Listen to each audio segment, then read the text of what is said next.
बोलती पुस्तके. ज्यांना वाचनाचा नाद त्यांना बोलती पुस्तके घाली साद.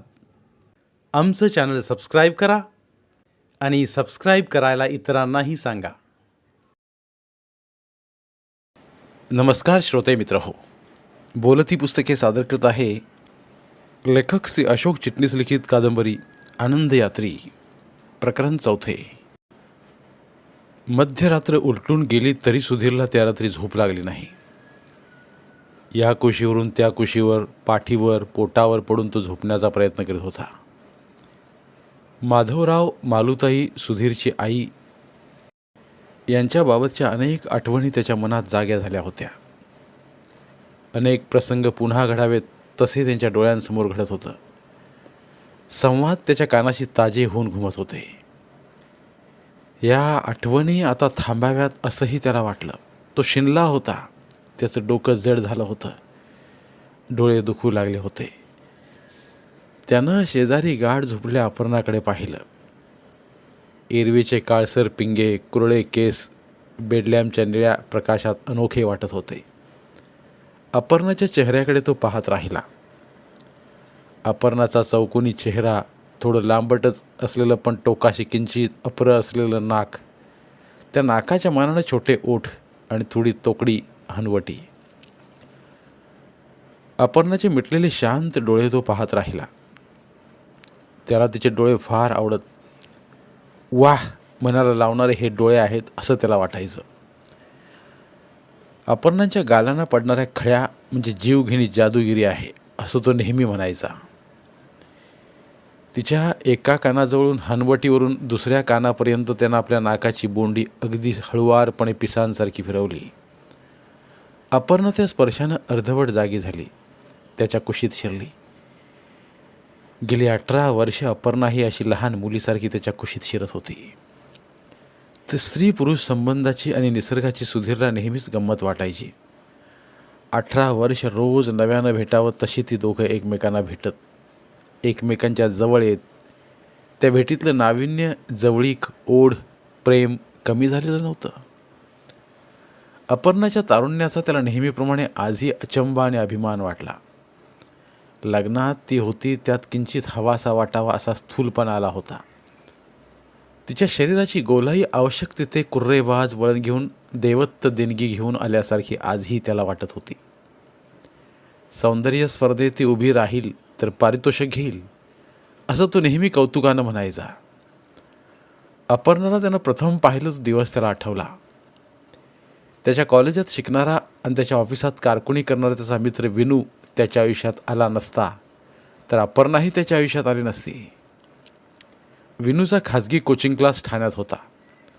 सुधीरनं MA इतिहास हा विषय घेतला असून इंग्रजी आणि मराठी या भाषांचा व्याकरण आणि वाङ्मय विषयक अभ्यासही तो आवडीनं करतो हे विनूला ठाऊक होतं. अरे दोस्ता, माझ्या क्लासमध्ये येऊन शिकव ना. विनूनं सुधीरचा हात प्रेमानं दाबत आपले गोबरे गाल फुगून सुधीरला 2-4 भेटीत अगदी विनवणी करून म्हटलं होतं. ऑफिसात 8 तास मान मोडून काम केल्यावर पुन्हा 4 पैशांसाठी काही करावं असं मला वाटतच नाही रे. संध्याकाळी फिरावं, गप्पा माराव्यात, वाचावं असं मला वाटतं. ठीक आहे, पण दोस्त मानतोस ना मला? मानतो, पुढे बोल. अडचणीत असलेल्या माणसानं दोस्ताला हाक द्यायची नाही तर कोणाला द्यायची? आणि अडचणीत धावून येतो तोच दोस्त असतो ना. विनूनं आपले पिंगे गोल डोळे खट्याळपणे मिचकावीत विचारलं. तुझी अडचण एखाद्या महिन्या 2 महिन्यांची असली तर मी येईन शिकवायला. पूर्ण वर्षभर बांधून घेणार नाही मी. ठीक आहे, महिना 2 महिने तरी येशील ना? विनूनं विचारलं. सुधीरनं महिना 2 महिने शिकवलं. पण विनूच्या त्या क्लासमध्येच सुधीरला अपर्णा प्रथम दिसली होती. सुरुवातीला पहिल्या बाकावर बसणारी अपर्णा सुधीरच्या तासाला शेवटच्या बाकावर जाऊन बसत असे. त्याच्याकडे ती एकटकपणे पाहत राही. तिचं ते पाहणं सुधीरच्या शिकवण्यात अडथळा निर्माण करत असे. 15-16 वर्षांची अपर्णा वर्गात उठून दिसे. अपर्णाच्या वर्गावरचा तास सुधीरला अस्वस्थ करीत असे. तास संपल्यावर काहीतरी निमित्त करून अपर्णा सुधीरशी बोलत राही. घरून ती शंका लिहून आणत असे. त्या शंकांत तथ्य असेल असं नाही, पण आपल्याविषयी एक ओढ हिच्या मनात आहे हे सुधीरनं जाणलं होतं. 2 महिन्यात सुधीरने विनूच्या क्लासमध्ये शिकवणं बंद केलं. क्लासमध्ये जाणं बंद केल्यावरही कितीतरी दिवस अपर्णा त्याच्या स्वप्नात यायची. नुसतीच आपल्या देखण्या टपोऱ्या डोळ्यांनी पाहत राहायची. कधी नुसतीच जीवघेणी खळी गालांना पाडीत हसायची. कधी एखादी शंका स्पष्ट शब्दांत विचारायची. हळूहळू सुधीरनं अपर्णाला विसरून जाण्याचा प्रयत्न केला. सुधीर, लग्नाचा विचार केव्हा आहे? एकदा विनूनं त्याला रस्त्यात विचारलं होतं. करूया यावर्षी, जर चांगली मुलगी मिळाली तर. सुधीरनं विनूला म्हटलं, हे बघ, मी तुला चांगलीच मुलगी दाखवीन. नाही म्हणायचं धाडस तुला होणारच नाही. माझी मावस बहीण आहे लग्नाची, तिला तू पाहिलं आहेस. कुठे? सुधीरनं आश्चर्यानं विचारलं. माझ्या क्लासमध्ये 1-2 महिना तू शिकवायला आला होतास तेव्हा. वर्गातली सर्वात देखणी पोरगी अपर्णा मोहिले. तुला रोज शंका विचारायला वर्गाबाहेर यायची बघ. माझं लक्ष होतं. पोरींच्या डोळ्यांत नेमकं समजतं त्यांना कुणाविषयी काय वाटतं ते. पण तू तिला लिफ्ट दिली नाहीस हेही मी पाहिलं. खरं म्हणजे लहानपणापासून मी तिला पाहिलं आहे. लहानपणापासूनच तिच्याशी लग्न करायचं असं मी ठरवलं होतं. गाढवा, तुझ्या प्रेयसीची मी लग्न करावं असं तू मला सांगतोस? मी काय मूर्ख आहे? सुधीर, खरं तर मी तुला हे सांगायला नको होतं, पण अपर्णावर मी एकतर्फीच प्रेम केला. परवा तिच्याकडे लग्नाविषयी विषय काढला तर तिनं मला काय सांगावं? काय? ती म्हणाली, मला माफ कर विनू, लग्नाच्या दृष्टीनं मी कधी तुझा विचारच केला नव्हता. भाऊ म्हणूनच मी तुझ्याकडे पाहिलं. तुझं माझ्यावर प्रेमच असेल तर एक गोष्ट माझ्यासाठी कर. तुझ्या त्या क्लासमध्ये आम्हाला शिकवणाऱ्या तुझ्या सुधीर नावाच्या मित्राला माझ्या संबंधात विचार. विनू, तू हे सारं खरं सांगतोस? माझा विश्वास बसत नाही. क्लासमध्ये ती 15-16 वर्षांची पोरगी मी पाहिली होती. मला ती आवडलीही होती. पण विद्यार्थिनी म्हणून तिच्याकडे मी पाहिलं. एव्हाना मी तिला जवळजवळ विसरलोच होतो. ती मला विसरली नाही हे ऐकून बरं वाटलं.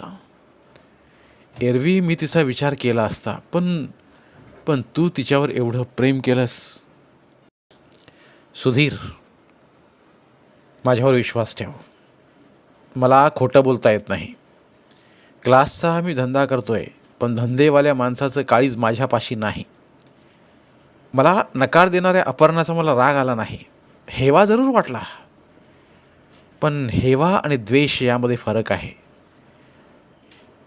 माझं जिच्यावर प्रेम आहे त्या व्यक्तीचं मी भलंच चिंतिलं पाहिजे. अपर्णाचं भलंच व्हावं असं मला वाटलं.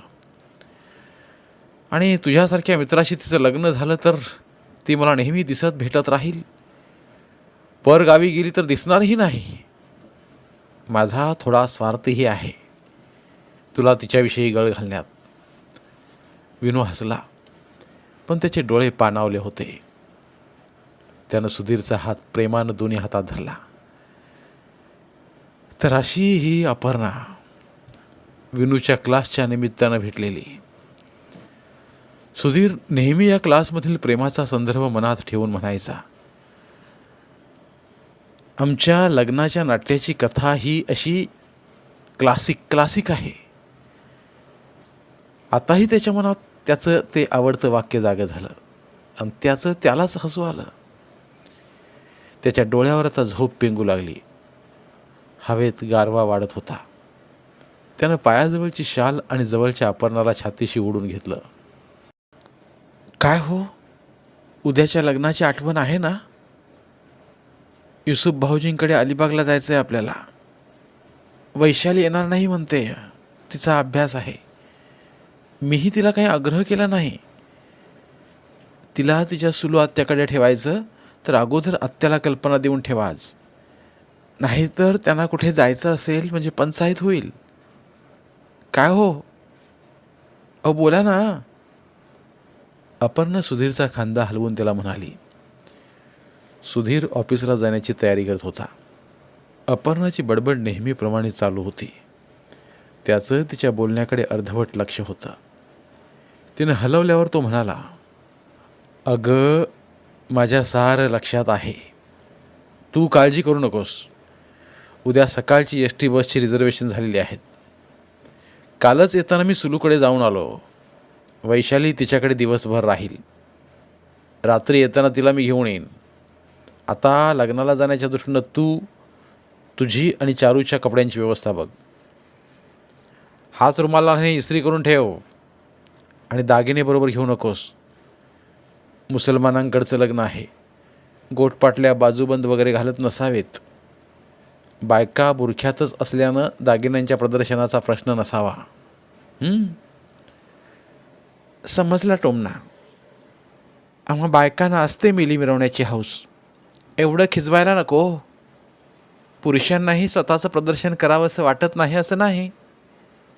प्रत्येकाची पद्धत वेगळी असते एवढंच. आणि मी म्हणते केलेले दागिने आणि घेतलेल्या भारी साड्या बायकांनी लग्न समारंभात नाही तर केव्हा मिरवायच्या मग? काही असलं तरी उद्या दागिने घालू नकोस. ठीक आहे. अपर्णानं काहीशा रागानंच म्हटलं. रात्री अंथरुणावर पडल्यावर सुधीर रविवारच्या दिवसाच्या कार्यक्रमाची जुळणी करून पाहत होता. अपर्णा स्वयंपाकघरातील साफसफाई आटपून बाहेरच्या हॉलमध्ये खुडबुड खुडबुड करीत होती. वॉटर बॅग, पिशव्या, थर्मास, बरोबर घ्यावायचे खायचे पदार्थ इत्यादींची जुळवाजुळव करीत होती. अंथरुणावर पडण्यापूर्वी सुधीर एकदा हॉलमध्ये डोकावून आला होता. जास्त डाग बरोबर घेऊ नकोस. 1 दिवसाचाच प्रवास आहे असं त्यानं तिला बजावलं. तुम्ही आता झोपा. मी थोडंच सामान घेते. उगाच काळजी करू नका. आणि समजा जास्त सामान घेतलं तर एसटीनंच जायचं आहे ना. चालत तर जायचं नाही ना. लहान पोरगी बरोबर असली की काय घ्यावं लागत नाही बरोबर. तिचा खाऊ, पाणी, कपडे. मला स्वतःला थर्मासमधला चहा आवडत नाही. त्या ST स्टँडवरच्या कॅन्टीनचा चहाही घशाखाली घालवत नाही. ती काय मेली हॉटेल असतात. डिव्हिजनल कंट्रोलरला प्रत्येक स्टँडवर नेऊन तिथल्या कॅन्टीनचा चहा त्याच्या घशात ओतला पाहिजे. म्हणजे सुधारतील ती कॅन्टीन्स. काय मेल्या त्या मुताऱ्या. कधी हा देश सुधारणार आहे राम जाणे. अपर्णाची अखंड बडबड चालू होती. सुधीर अंथरुणावर येऊन पडला होता. 1-2 तास अपर्णा झोपायला येणार नाही हे त्यानं ओळखलं होतं. तो मनाशी विचार करत होता की उद्या सकाळी लवकर उठायला हवं. सकाळी 6 वाजता बस सुटणार. 5:30ला घरातून बाहेर पडायला हवं. सकाळी दारात रिक्षा मिळाली नाही म्हणजे सामान हातात घेऊन स्टँडवर 10 मिनटं तरी चालत जावं लागणार. 5:30ला बाहेर पडायचं म्हणजे 4:30ला उठायला हवं. लग्न नेमकं किती वाजता आहे हे युसुफला विचारलं नाही आणि त्यानंही सांगितलं नाही. पत्रिका वगैरेही दिली नाही. सकाळी 10-11ला आपण अलिबागला पोचू. जेवण होण्यापूर्वी किंवा नंतर मालुताईंकडे जाऊन येऊ. खूप वर्षांनी आपण मालुताईंना भेटणार. त्या खूप खुश होतील. नव्या घरात इकडून तिकडे फेऱ्या घालतील. त्यांचा आनंद त्यांच्या बोलण्यात आणि विशेषतः डोळ्यात मावणार नाही. अपर्णाला आणि चारूला पाहून त्यांना भरून येईल. आपण यापूर्वीच अलिबागला जायला हवं होतं. आपली चूक झाली. माधवराव बहुधा नसतीलच. बोटीवरच गेलेले असणार. मालुताई आपल्या लग्नाला आल्या नाहीत.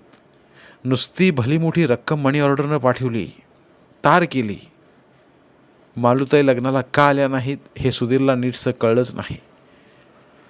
मालुताईंवरच्या विश्वासाला एक मोठा तडा गेला होता. तो स्वतः अलिबागला जाऊन मालुताईंना निमंत्रण देऊन आला होता. त्या भेटीत मालुताई त्याला जरा वेगळ्या वाटल्या. दोन्ही खांद्यावरून पदर घेऊन पदरात दोन्ही हातांचे कोपरे झाकून घेऊन त्या त्याच्याशी बोलल्या. त्याची अपर्णाची सर्व प्रकारे चौकशी केली. पण या मालुताई आपल्या मालुताई राहिल्या नाहीत असं सुधीरला त्यावेळीही जाणवलं.